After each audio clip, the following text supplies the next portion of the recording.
One of my favorite things to do with coaching students is share frameworks that allow them to do more and also apply a model to how they work.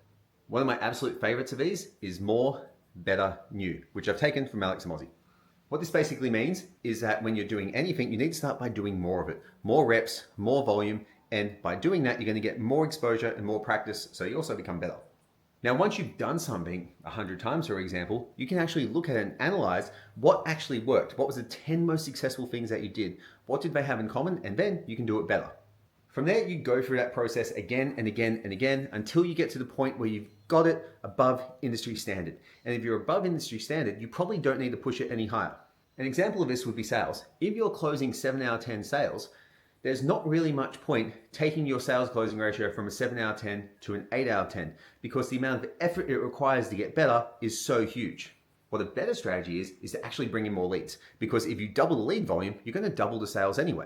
Once you've done that, you've succeeded and you're doing really well, then you can look at doing something new.